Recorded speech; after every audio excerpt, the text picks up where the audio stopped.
Hello, and welcome back to the EJ Ward FieldView training series. In this video, we're going to be going over how to add and change a TLS when you are not using the TLS service. To start out, we need to drop down the Site Management folder, and from there we need to go to the Terminals section. Once that loads up, we need to go into the terminal record so we can add the TLS information. So we need to go ahead and go to terminal number 2. And from terminal number 2, this is the way that we're going to add them with regular Ward 4 terminals or Ward 3 terminals. And if we scroll down all the way to the bottom, you're going to see the TLS information, second to last section. So first we need to drop down the TLS type. And if it is TLS 250, a 350, 350R, that means that it is a Vita route. And for the 450s and 450Rs, we will use 350 or 350R, depending if it's an R or not. We also have our Incon TS1001, any type of Caldwell TLS system, or an Omtech Proteus ATG. So for this one, we're going to go ahead and set up a TLS 350R.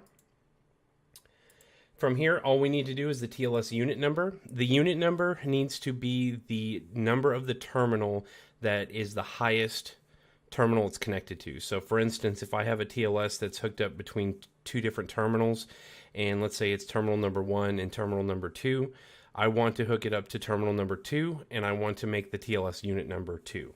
So for this one, we just have it hooked up to 2, so it's just going to be TLS unit number 2. The TLS pole time, we don't need to fill out, and then the phone number, or the TLS phone, is going to be the IP address. So it's either the phone number for older TLSs, or we have the IP address for the newer ones.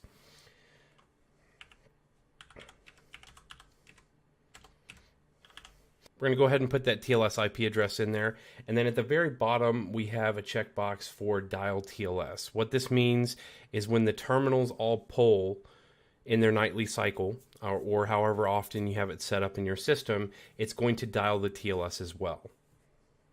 We'll click that checkbox, and then we'll go ahead and save it. Once that's saved successfully, we can go ahead and go out of here.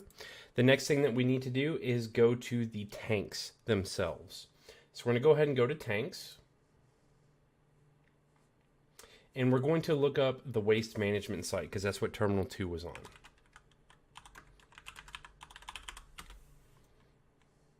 So here we have 5 tanks set to waste management. And all 5 of these tanks are going to be hooked up to the waste management site that has one FCT on it. So we're going to go ahead and go into each of these records. And at the very bottom, we have the TLS information for the probe number, and then you have the terminal itself. So this one's already set up. The probe number, for those of you with Vita root systems and a lot of ATG systems out there, or automatic tank gauges, the probe number is going to be the tank number on the actual printout that you get for the setup. So this one's going to be probe 1. We'll go ahead and go into number 3. 3 is already set up, so we can see the probe number here as number 3, and then the terminal here is set up as the waste management terminal, the one that we want. We can go ahead and go into number 4. Number 4 is already set up as well. So this will typically not be set up when you have a brand new system, and you'll just have to put the probe number that you want in there. You can always come back and change it, and then you would drop down and select the terminal. And then we'll look at the last one, which is 5, and this one is not set up yet. So you can see it says TLS probe number 1. We're going to go ahead and put this on probe 5.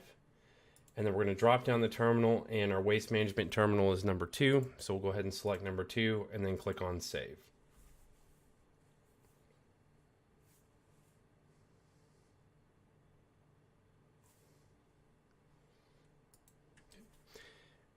And that's all we need to do to set up a TLS for the Ward 4, the Ward 3 terminals.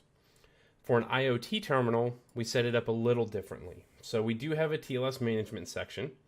And in this section, there's going to be a lot of menus that you might not have because the TLS service is activated on this system. But we just need to go to TLS. And we're going to go ahead and set up one for terminal number 1 since it's our IoT terminal. We're going to click on Add Record. And for here, we're going to go ahead and go to our site, which is our test site.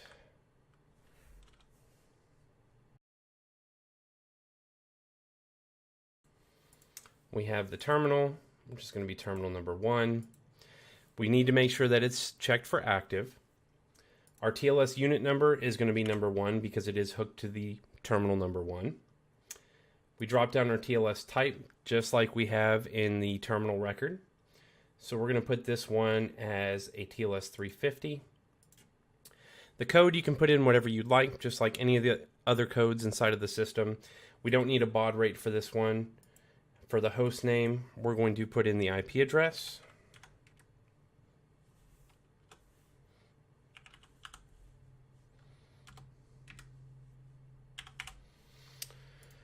You can put in the MAC address if you need a MAC address for that one. We have the port number, so this is if you want to have a custom port. Most of your Vitaroot TLSs, and actually quite a few TLSs, are going to be 10,001. We change ours to port 3001, but you can also use 10,001 if you wanted to as well. The call TLS is the same checkbox as the dial TLS, so it's going to be able to call this TLS whenever it does its polling for that terminal. We have our poll time, which we don't need to fill out. If you do require a password, we will need to put in the password. The TLS phone is used if you need a phone number in an older TLS. We have the last connection, which will be automatically put in once it connects to that TLS itself. Same thing with last message. Below that, if it has a pager on it, you can put in the pager phone number and then a pager message. And then at the very bottom, we have the probes and sensors. So for this one, we have to save the record first. So let's go ahead and save our record. Once that record's been saved, all we need to do is scroll down to the bottom and you'll see an add button added to both the sensors and the probes. So I'm going to go ahead and add my probes here. We're going to hit add. And then it's going to show probe number 1, and it's automatically going to fill in the tanks that are associated with that terminal. So right now we have 3 tanks. We have tank 3, 4, and 5 that are put onto that terminal. So we're going to go ahead and put that on there as probe number 1, 2, and 3. We'll go ahead and click OK. It adds that probe. If we ever need to edit it, we can click on and edit it there. So that. We're going to go ahead and add the other probe as well, and then add our 3rd and final probe. Once all these have been added, I don't have any other sensors on top of mine other than the probes. I'm going to go ahead and click Save. Now that TLS has been fully set up, it's going to call and start getting the information from the tanks, and we'll be able to take care of that. The only other thing that you need is the Query TLS button. Now this only works if your TLS is actually set up with the TLS service. So this won't do anything or if you don't have the TLS service activated.